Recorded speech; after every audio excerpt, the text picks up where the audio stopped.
الصبح بدري ولا العصر ولا بالليل قبل النوم؟ ايه احسن وقت فعلا للتمرين؟ في بحوث كتيره اتعملت في الموضوع ده، بس الخلاصه السريعه لو انت مستعجل ومش عايز تكمل الفيديو هو ان احسن وقت هو الوقت اللي تقدر تلتزم بيه. لكن خليني اقول لك على بعض المميزات والعيوب للاوقات اللي قلناها دي عشان تقدر تختار لو عندك الرفاهيه بتاعه الاختيار. الصبح بيبقى مفيد لو انت هدفك انك تنظم النوم او انك تخس، لان الحرق غالبا بيبقى اكتر بعد الصيام بتاع الليل، لان مخزون الجلايكوجين بيبقى غالبا اقل بعد فتره النوم. وكمان حسب دراسات سلوك التدريب فالناس اللي بتتمرن في الصبح هي اكتر الناس عندها قدره على الالتزام بالتمرينات بتاعتها.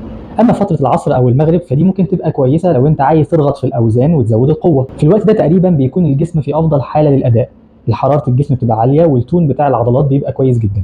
عيبه الاساسي انه بيكون زحمه في الجيم، وكمان ممكن بعد يوم شغل متعب الكسل يحل عليك. اما بقى بتاع بالليل متاخر فالميزه الاساسيه بتاعته هي تفريغ الضغوط بعد اليوم الطويل.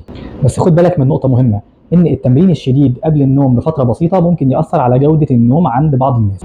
والخلاصه ان ثبات العاده اهم من التوقيت نفسه. وبالمناسبه نتيجه التصويت اللي كنا عملناه في الستوري اللي فاتت بتاعه الوقت بتاع التمرين، كان معظم الناس بتفضل التمرين في الصبح بدري، شويه كانوا بيفضلوا وقت العصر او المغرب، وقليل خالص اللي كانوا بيفضلوا التمرين بالليل.